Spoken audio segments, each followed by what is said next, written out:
ओम नमो भगवते वासुदेवाय। नमस्कार दोस्तों, ओम कथा चैनल में आपका स्वागत है। मैं आज आप लोगों के समक्ष वैशाख शुक्ल पक्ष के मोहिनी एकादशी व्रत की कथा प्रस्तुत कर रही हूँ। मोहिनी भगवान विष्णु का एकमात्र स्त्री रूप अवतार है, जिसमें भगवान को ऐसे स्त्री रूप में दिखाया गया है जो सभी को अपने बस में कर ले।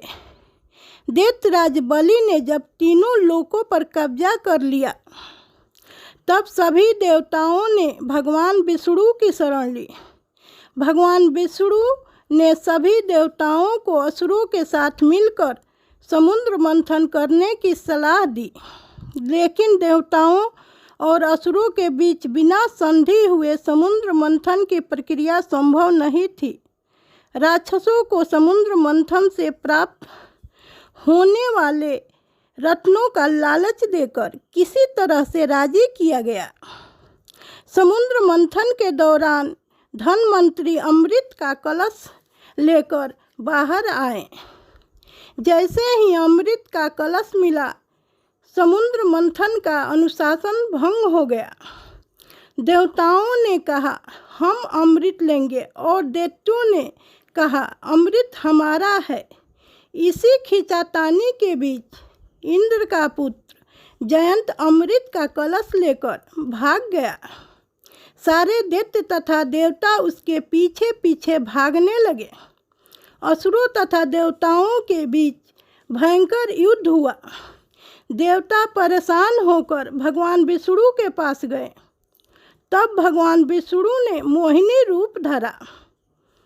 अपने मोहिनी रूप में भगवान ने दैत्यों तथा देवताओं सभी को मोहित कर दिया और उनकी बात सुनी। देवताओं तथा असुरों दोनों की बात सुनने के बाद मोहिनी ने कहा, यह अमृत कलश आप सब मुझे दे दीजिए। मैं बारी बारी से देवताओं तथा असुरों को अमृत का पान करवा दूंगी। तब दोनों मान गए। देवता एक तरफ और असुर दूसरी तरफ बैठ गए। फिर मोहिनी रूप धरे हुए भगवान विष्णु ने मधुर गायन करते हुए तथा नृत्य करते हुए तथा असुरों को अमृत पान कराना शुरू किया। उस असल में मोहिनी बने हुए भगवान विष्णु अमृत पान तो सिर्फ देवताओं को ही करा रहे थे, जबकि असुर समझ रहे थे कि वह भी अमृत पी रहे हैं। इस प्रकार भगवान विष्णु ने मोहिनी अवतार लेकर देवताओं का भला किया। जिस दिन भगवान विष्णु ने यह मोहिनी अवतार लिया था, उस दिन वैशाख मास की शुक्ल पक्ष की एकादशी थी। इसलिए इस दिन को मोहिनी एकादशी के नाम से जाना जाता है। मान्यता है कि मोहिनी एकादशी का व्रत करने से सभी पापों से मुक्ति मिलती है और अंत में मोक्ष की प्राप्ति होती है। यह एकादशी बहुत ही प्रभावशाली है और कहा जाता है कि इस एकादशी का व्रत करने वाला आदमी जीवन में सभी प्रकार के दुखों से दूर रहता है। भगवान श्री राम और युधिष्ठिर ने भी इस व्रत को किया था। प्राचीन समय में युधिष्ठिर को धर्म का ज्ञान देते हुए भगवान श्री कृष्ण कहते लगे, धर्मराज, मैं आपसे एक कथा कहता हूँ, जिसे महर्षि वशिष्ठ ने श्री रामचंद्र जी से कहा था। एक समय श्री रामचंद्र जी ने महर्षि वशिष्ठ से पूछा, हे गुरुदेव, मुझे कोई ऐसा व्रत बताइए जिससे समस्त पाप और दुखों का नाश हो जाए। मैंने सीता जी के वियोग में बहुत कष्ट भोगे हैं। तब महर्षि वशिष्ठ बोले, हे राम, आपकी बुद्धि अत्यंत पवित्र तथा शुद्ध है। आपका नाम लेने मात्र से ही मनुष्य पवित्र और शुद्ध हो जाता है। तब भी जन कल्याण के लिए आपने बड़ा ही उत्तम प्रश्न किया है। वैशाख मास में जो एकादशी आती है उसका नाम मोहिनी एकादशी है। मोहिनी एकादशी का व्रत करने से मनुष्य सभी प्रकार के पापों तथा दुखों से छूटकर मोह माया से मुक्त हो जाता है। मैं आपको इसकी कथा कहता हूँ। सरस्वती नदी के तट पर भद्रावती नाम की एक नगरी में ज्योतिमान नामक चंद्रवंशी राजा राज्य करते थे।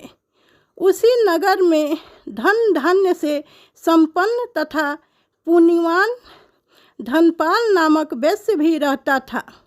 वह भगवान विष्णु का परम भक्त था।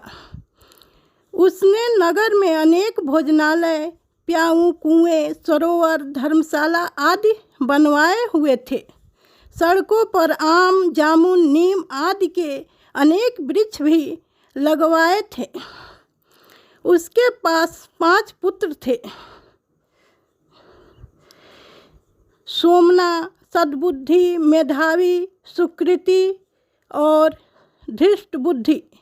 इनमें से 5वां पुत्र धृष्ट बुद्धि अपने नाम की ही तरह महापापी था। वह देवी देवताओं तथा पितरों आदि को नहीं मानता था।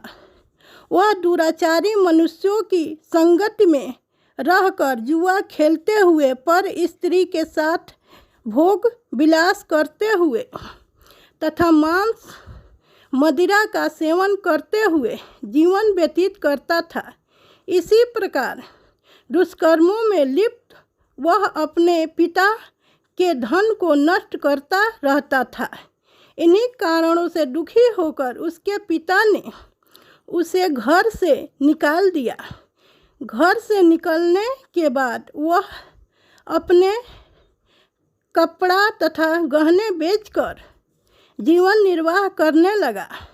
जब सब कुछ खत्म हो गया तब वेश्या तथा दुराचारी साथियों ने उसका साथ छोड़ दिया। अब वह भूखा तथा प्यासा बहुत दुखी रहने लगा। जब उसे कोई सहारा ना दिखा तो उसने चोरी करनी शुरू कर दी। एक बार वह चोरी करते हुए पकड़ा गया तो वेश्या का पुत्र जानकर उसे चेतावनी देकर छोड़ दिया गया। मगर दूसरी बार उसने एक बड़ी चोरी की और सिपाहियों ने उसे पकड़ लिया। फिर राजा की आज्ञा से उसे कारागार में डाल दिया गया। कारागार में उसे बहुत दुख दिए गए। बाद में राजा ने उसे अपने नगर से निकल जाने को कहा। वह घने वन में चला गया। जंगल में रहते हुए वह पशु पक्षियों को मारकर खाने लगा।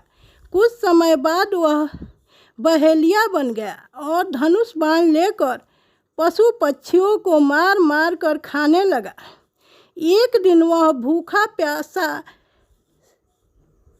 पीड़ित होकर खाने की तलाश में घूमता हुआ कुंडी ऋषि के आश्रम में पहुंच गया।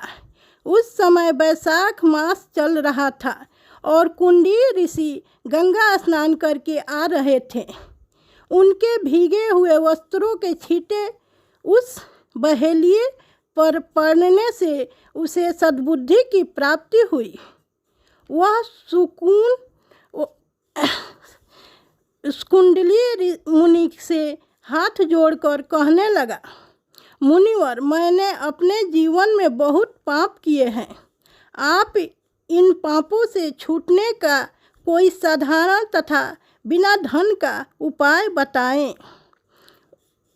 उसके दीन वचन सुनकर कुंडी मुनि का उस पर दया आ गया। कुंडी मुनि ने कहा, तुम वैशाख मास शुक्ल पक्ष की मोहिनी एकादशी का व्रत करो, इससे तुम्हारे सभी पाप नष्ट हो जाएंगे। मुनि की बात सुनकर वो बहुत प्रसन्न हुआ। उसके द्वारा बताई गई विधि के अनुसार व्रत किया। हे राम, इस व्रत के प्रभाव से उसके सभी पाप नष्ट हो गए और अंत में वह गरुड़ जी पर बैठकर विष्णु लोक को गया। इस व्रत को करने से मोह जाल से मुक्ति मिलती है। इस समस्त संसार में इस व्रत से श्रेष्ठ कोई दूसरा व्रत नहीं है। मोहिनी एकादशी के महात्म्य को पढ़ने से या सुनने से 1000 गोदान का फल प्राप्त होता है। इस प्रकार मोहिनी एकादशी की व्रत कथा पूर्ण हुई। बोलो विष्णु भगवान की जय। यदि आपको मोहिनी एकादशी व्रत कथा पसंद आई तो कमेंट बॉक्स में ओम नमो भगवते लिखना न भूलें। आप सभी को हार्दिक अभिनंदन। आदरणीय श्रोतागण, इस कथा में यह ज्ञान दिया गया है कि इस व्रत को करने से मनुष्य अपने सारे पापों को नष्ट कर सकता है। जैसे धृष्ट बुद्धि ने इस व्रत को करके अपने सारे पापों को नष्ट कर दिया।